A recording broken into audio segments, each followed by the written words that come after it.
पिलाठू नहीं कि बड़ माने जदि आप मांडिया खाऊना ना ताले बहुत बड़ भूल कर कारण मांडिया आमर बहुत परिमाणर कैल्शियम आयरन विटामिन भरपूर होता है तेणुक डाएट्रे सामिल करवा निहाती भाव दरकार जदि आप क्षीर पसंद करना ना ताले आपन एइथिरु कैल्शियम पाइबे। तो ये देखो आज गोटे बढ़िया फ्लेवरफुल मांडिया चकुली बनी केते नरम हो पूरा तुला भाया नरम आटा पूरा मीठा मीठा लगे जे छुआठू नहीं बड़ पर्यटन समस्ते खाया पसंद करेंगे। आगुरी भी मो चैनल में साधा चकुली पिठा भी शेयर करी मांडियार जदि देखी ना निहाती डिस्क्रिप्शन चेक करेंगे आईटा खास कर छुआ मानक बनई बहुत ही पसंद आसो से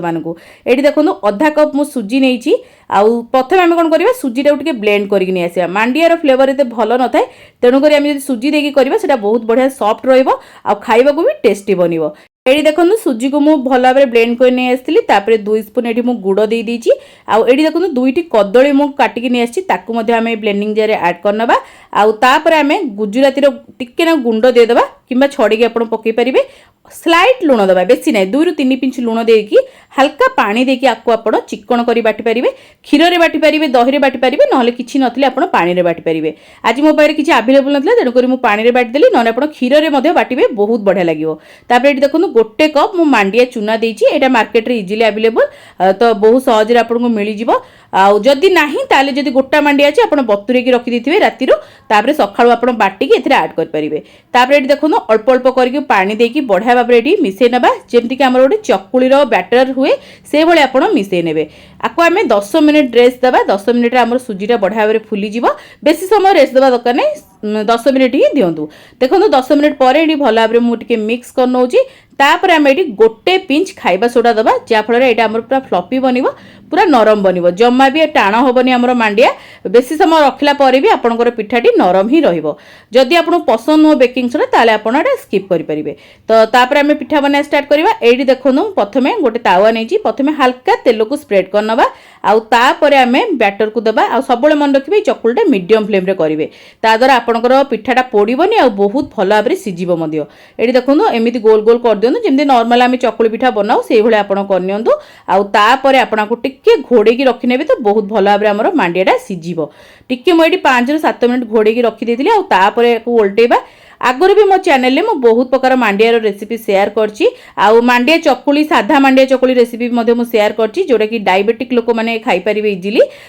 मांडिया डोसा भी मुझे शेयर करछि मांडिया पकुड़ी मांडिया उपमा मांडियार सूप मांडियार खीरी मांडियार लड्डू एवं रिसेंटली मुझे अपलोड करी आहरी बहुत प्रकार मो मांडियार रेसिपी मुझे अपलोड करछि जदि एजें देखी ना निहाती डिस्क्रिप्शन चेक करेंगे सेठी आपन सब मांडियार रेसिपी पाइबे जदि आउ किछि मांडियार देखिया चाहूचंदी निहाती कमेंट रे लिखिबे मु निश्चिंत आनिया को चेष्टा करिवि। तो ये देखो टिके ना हल्का मु तेल स्प्रेड कर दी आप घी लगे पारे दुई पड़ साइड को भल भाव में टाइम देकी 2 ରୁ 3 मिनिट भल भाव में सेकी ने देखो केते सुंदर आमर मिठा मांडिया चकुली रेडी भाव में सब मांडिया चकुली को रेडी कर यही मांडिया चकुली आपण ना टिफिन बॉक्स रे पिला मानकु दे पारिबे निजे मध्य टिफिन बॉक्स रे नै पारिबे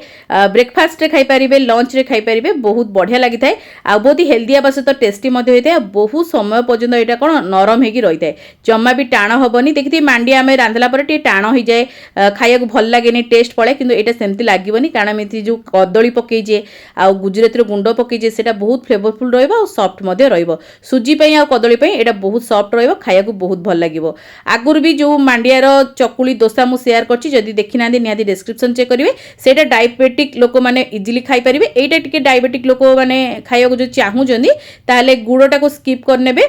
कदली पकई खाई पारे सेमती किसी ना दिन अधे आप खाई पारे बहुत ही फ्लेवरफुल लगे खास कर ये छुआ मानक को बहुत बढ़िया लगे ट्राए करके देखिए। एवं रिसेंटली कविता भौणी मते कही मांडिया चकुली रेसिपी शेयर करने तो खास कर बनई केमती लगे कविता भौणी निहाती लिखिए कमेंट सेक्शन में भल लगी लाइक करेंगे शेयर करेंगे चैनल नुआ थे सब्सक्राइब करने को बिल्कुल भूलें साइड थे बेल आइकन को प्रेस करेंगे ताद्वारा आपण मैंने मोर एमती सब भल भल रेसिपी गुड़िक आगू देखिपारे जदि फेसबुक पेज रे नुआ कर देखुं पेज को फॉलो करेंगे लाइक शेयर करेंगे कमेंट माध्यम आपण मतामत को शेयर करेंगे आदि एजे मोर इंस्टाग्राम पेज को फॉलो करना निहाती फॉलो करने से आपण मान बहुत ही बढ़िया बढ़िया जिनस पोस्ट करता है जदि किसी नुआ रेसिपी देखा चाहते कमेंट माध्यम जनइबे मु निश्चिंत आने को चेष्टा करी आगू ओडिया एमती बहुत सारा बढ़िया बढ़िया रेसिपी सब नहीं आसो तो आज ये जय श्री जगन्नाथ।